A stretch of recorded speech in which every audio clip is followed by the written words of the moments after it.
Assalamualaikum warahmatullahi wabarakatuh. Kami dari kelompok 6, kelas ESD 6, dengan dosen pengampu Dr. Sri Imawati SPD MPD dengan mata kuliah Hizbul Waton. Buka tutup, bertepuk tangan. Buka tutup, tepuk di pangkuan. Digulung-gulung, mari tertawa, haha. Digulung-gulung, mari tersenyum, cheese. Tangan di atas menggapai bintang, tangan ke samping burungnya terbang, tangan ke depan bertepuk tangan. Tangan diangkat, mari berdoa. Pada kesempatan kali ini kita akan membahas tentang Uswatun Hasanah Jenderal Besar TNI Anumerta Raden Sudirman, yang beranggotakan Safair Sasaifullah dengan NIM 2019-820085, Nurul Umrotul Latifah dengan NIM 2019-820069, dan Nur Hikmah 2019-820015. Pembahasan pertama yaitu mengenai Uswatun Hasanah. Sistem keteladanan atau Uswatun Hasanah hendaklah ada di antara kalian, wahai orang-orang mukmin, satu kelompok yang mengajak kepada setiap kebajikan yang dicintai Allah, menyuruh berbuat baik yang ditunjukkan oleh syarak dan dinilai baik oleh akal sehat, serta mencegah perbuatan mungkar dan dilarang oleh syarak dan dinilai buruk oleh akal sehat. Orang-orang semacam itulah yang akan mendapatkan kemenangan yang sempurna di dunia dan di akhirat. Yad'una ilal khair, ya'muruna bil ma'ruf, yanhauna 'anil munkar. Kami mengutip salah satu quotes dari Jenderal Sudirman yang berbunyi, "Kadang kita terlalu sibuk memikirkan kesulitan-kesulitan, sehingga kita tidak punya waktu untuk mensyukuri rahmat Tuhan." Berikut saya akan membacakan profil dari Jenderal Sudirman. Lahir dengan nama Raden Sudirman, dikenal dengan nama Jenderal Besar Sudirman, lahir pada Purbalingga, Jawa Tengah pada tanggal 24 Januari 1916 dan wafat di Magelang, Jawa Tengah pada tanggal 29 Januari 1950. Orang tuanya bernama Karsid Kartawiraji, yaitu sang ayah, dan Siem sang ibu. Mempunyai saudara dengan nama Muhammad Samingan dan istri dengan nama Alfiah. Lalu beliau mempunyai anak yang bernama Didi Sutjiati, Didi Putjiati, Taufik Effendi, Titih Wahjutis Satyaningrum, Didi Praptiastuti, Muhammad Teguh Bambang Tahjadi, dan Ahmad Tidarwono.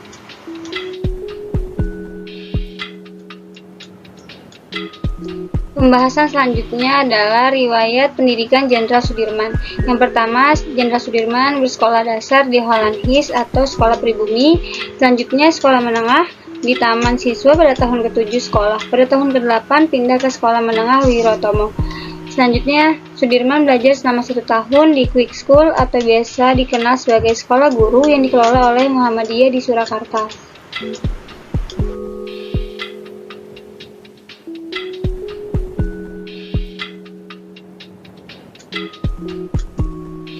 Sudirman muda dikenal sebagai anak yang taat beribadah, rajin belajar, dan tekun memahami tentang agama Islam dari Raden Muhammad. Kemudian ia mendapatkan julukan Haji karena pengetahuan agamanya dan sering ceramah di depan umat muslim pada saat itu.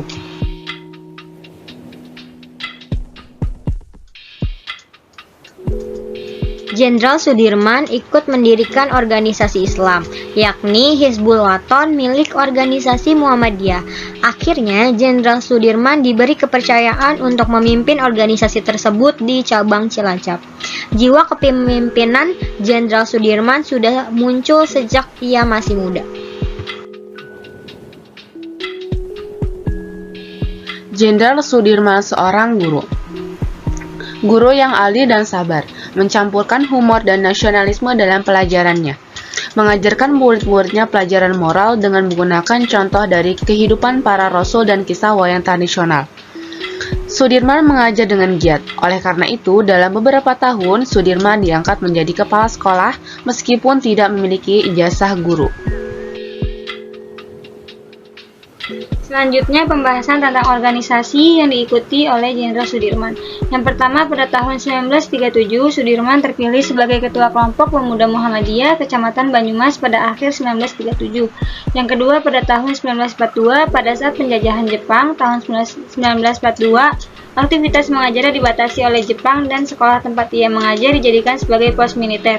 Yang ketiga, pada tahun 1944 menjabat sebagai Ketua Dewan Karesidenan bentukan Jepang dan menjadi awal mulanya memasuki dunia militer setelah diminta bergabung dengan PETA dan menempuh pendidikan di Bogor. Yang terakhir pada tahun 1945 kemudian melalui konferensi TKR pada tanggal 2 November 1945 Sudirman terpilih menjadi Panglima Besar TKR atau Panglima Angkatan Perang Republik Indonesia.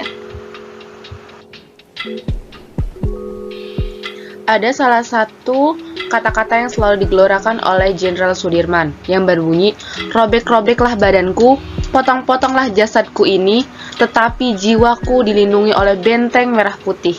Akan tetap hidup, tetap menuntut bela, siapapun lawan yang aku hadapi." Kemudian ada salah satu quotes dari Jenderal Sudirman pula tentang menjaga wudhu, salat tepat waktu, cinta rakyat sepenuh hati. Hizbul Watonlah yang menggembleng jiwa Sudirman muda. Di balik kegigihan, kecakapan, dan keikhlasan Jenderal Sudirman sebagai pemimpin tertinggi TNI, jiwa kepemimpinannya sudah jauh terbentuk sejak kecil. Siapa sangka jika Panglima Besar TNI pertama sekaligus yang termuda itu pada 29 tahun sudah terlebih dahulu digembleng di kepanduan Hizbul Waton dan Pemuda Muhammadiyah. Sudirman muda yang terkenal disiplin dan giat di organisasi kepanduan HW ini kemudian menjadi guru di sekolah Hizb Muhammadiyah di Cilacap. Sebagai kader HW ini, Sudirman muda ditempa militansinya dan sudah mulai tertanam nilai-nilai cinta tanah air. Sudirman muda menjalani dan memahami Hizbul Waton sehingga menumbuhkan dalam dirinya jiwa kepemimpinan, kepahlawanan, dan semangat mengorbankan diri untuk membela kemerdekaan bangsa dan negara. Itu merupakan cita-cita Sudirman muda.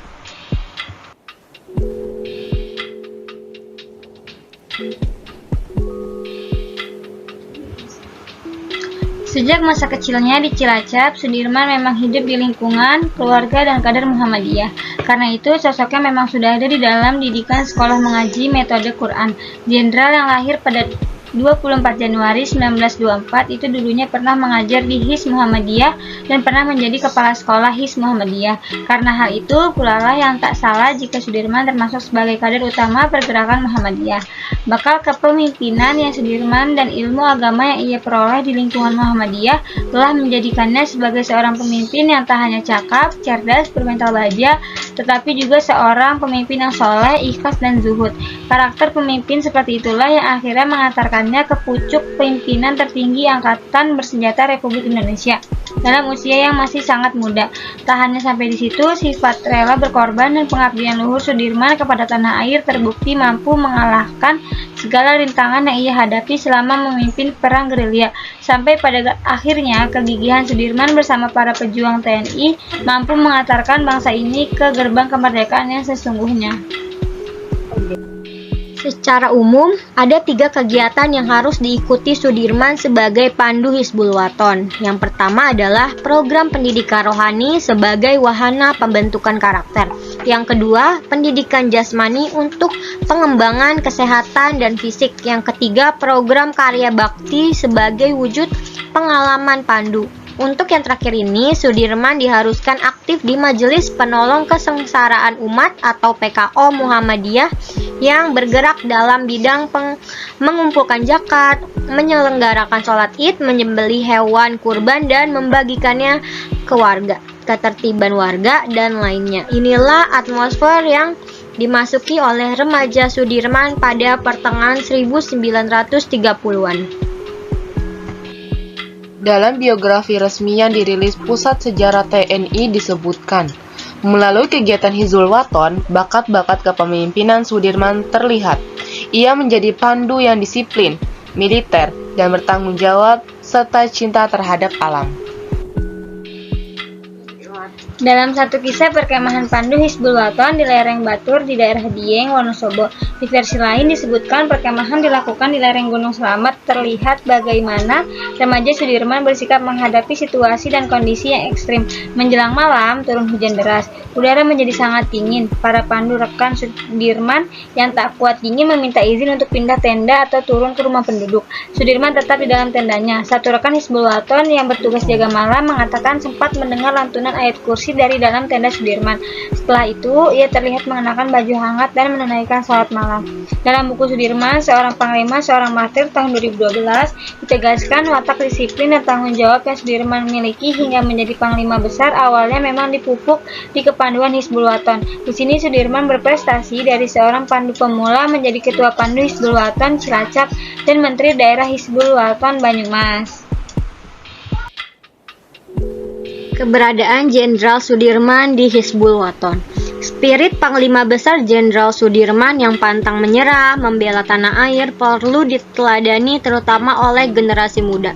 Pada saat itu, pemimpin negara sudah menyerah, tetapi Jenderal Sudirman lebih baik berada di tengah pasukannya, tetap mempertahankan kemerdekaan Republik Indonesia untuk perang gerilya yang jaraknya 1000 km walaupun dalam kondisi sakit parah. Hal tersebut disampaikan oleh putra almarhum Jenderal Sudirman yaitu Ir Teguh Sudirman dalam Sarasehan Kebangsaan menyambut Tanwir 1 Gerakan Kepanduan Hizbul Waton di LPMP Kalasan Tirtomartani, Sleman pada Kamis tanggal 28 bulan 6. Teguh mengatakan Sudirman muda dididik orang tuanya dengan menitipkan kepada para kiai untuk lebih mendekatkan ketaatan terhadap agama. Selain itu, pada masa muda ia masuk Hizbul Waton dan digembleng banyak sekali petua-petua sehingga mempunyai semangat yang pantang menyerah, tidak pernah putus asa dan tetap semangat untuk berjuang.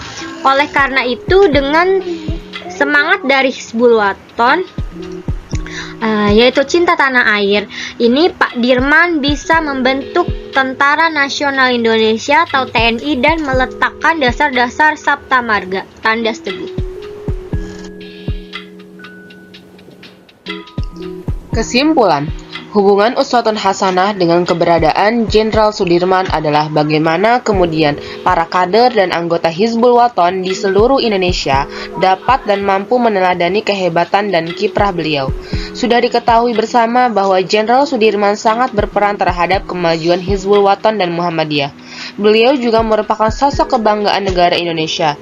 Jenderal Sudirman adalah sosok yang cinta Muhammadiyah dan juga cinta negara Indonesia. Kehidupannya diberikan untuk kebaikan negara tercinta Indonesia. Generasi muda Indonesia harus bangga memiliki sosok seperti Jenderal Sudirman dan sudah seharusnya mencontoh karakter baiknya seperti tegas, disiplin, berani, tanggung jawab, setia, dan rela mati untuk negara Indonesia. Thank